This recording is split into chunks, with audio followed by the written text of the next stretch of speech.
Hello everybody, welcome back to the workshop. Today I'll be internally and cosmetically modifying this Nerf Zombie Strike Sling Fire. Enjoy. So we have this unmodified Zombie Strike Sling Fire here.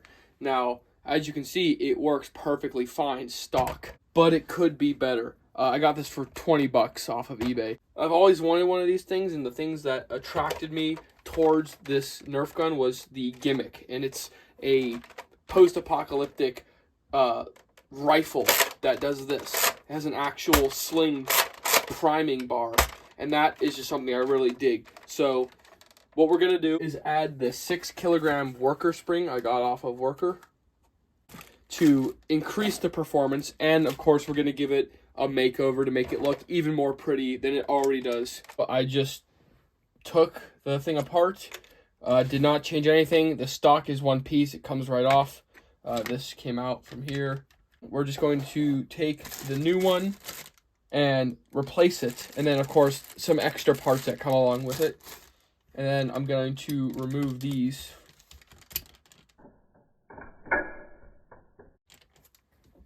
I'm also going to try not to...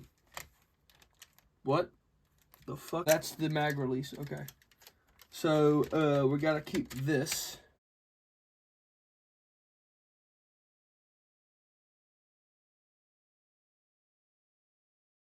So, just to be clear, that spring I lost goes up in here. It's to stop the dart from leaving the barrel when the chamber gets closed. Also, it's a 5 kilogram spring. That's going to replace this black one. I was anticipating it to be the same bullshit where you stick the spring in and try to jam it in there, and the spring jumps out. The Rampage does that to me all the goddamn time. And then it has this little slot it like clicks into. I thought that was going to be a pain in the ass. Turns out none of that was a pain in the ass. Switched out the spring, popped it right back in. It's on its own little track, so this doesn't... I can pick up the whole damn thing like this.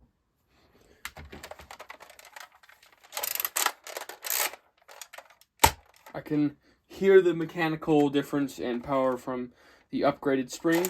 Hopefully the plastic internals hold up till I get metal ones. Let's do some firing tests.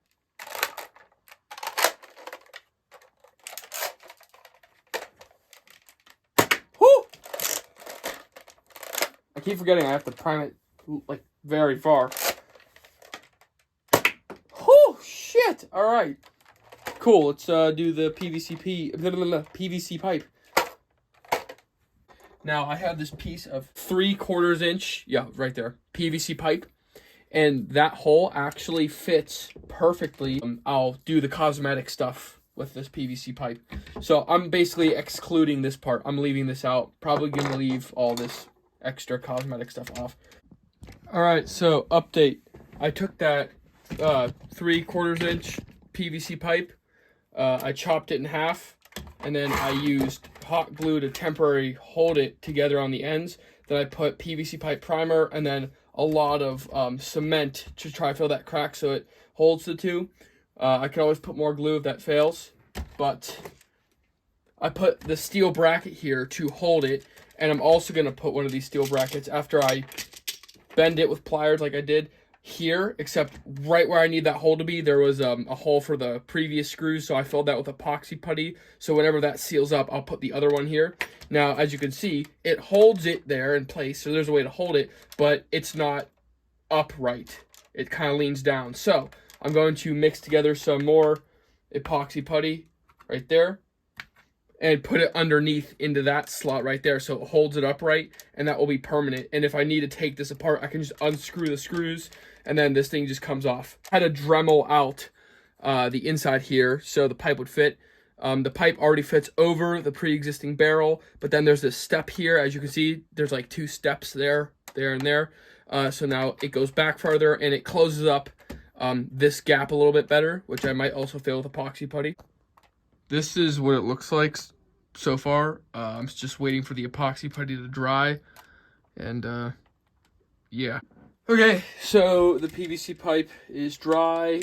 The epoxy putty has cured for the most part.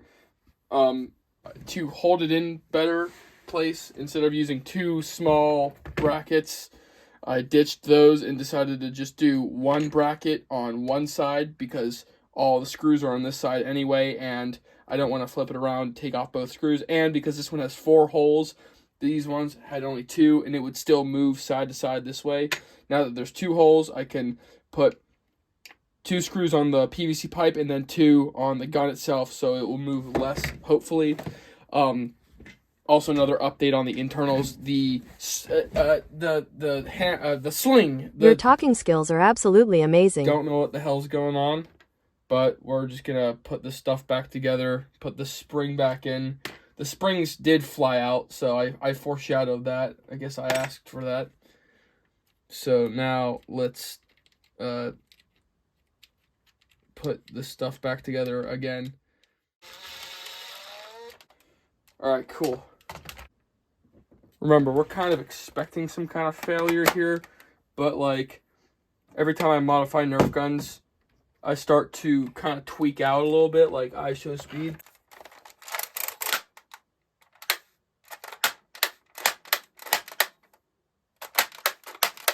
What the fuck is going on?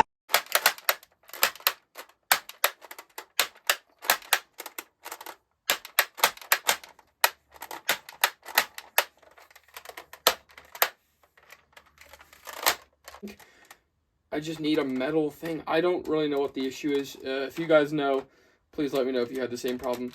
The bracket is holding the barrels in pretty straight, but first modified test, the internal and cosmetic mod, please work.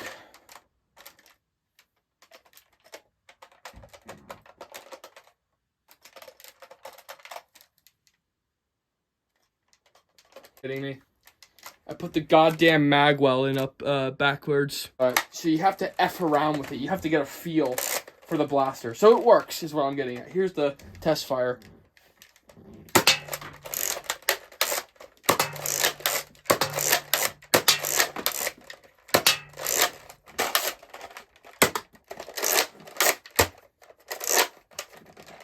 See? The chamber doesn't go back all the way. And I have to keep like tweaking it with it.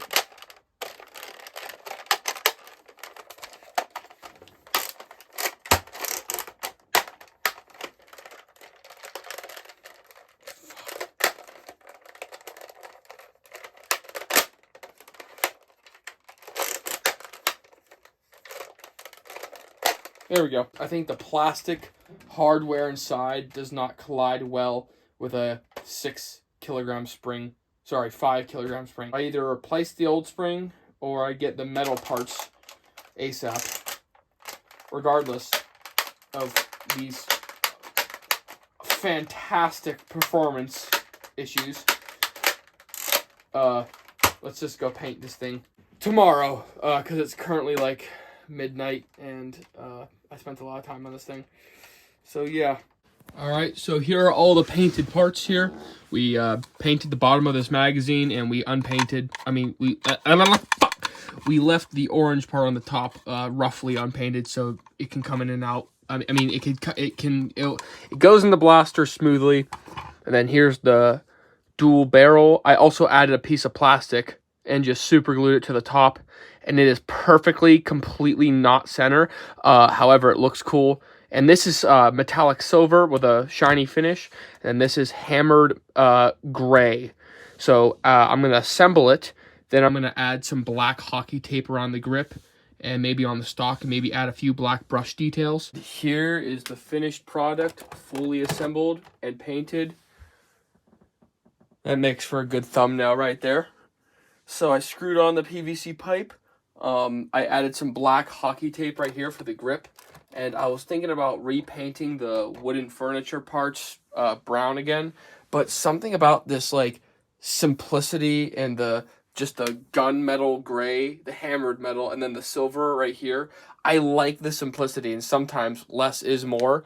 Honestly, that's the same case with my deplorable mod. There could be way more paint details, but that little accent silver is just enough silver. The barrel and then the 2 pieces on the side, and then the mechanical lever is all the silver there is. It's all green and tan. I like the simple paint job. I might add, if I'm bored in the future, I might end up adding the brown anyway, maybe some brush details. But I like this the way it is. Let's do some firing tests already. 6-round mag that I painted for the combo.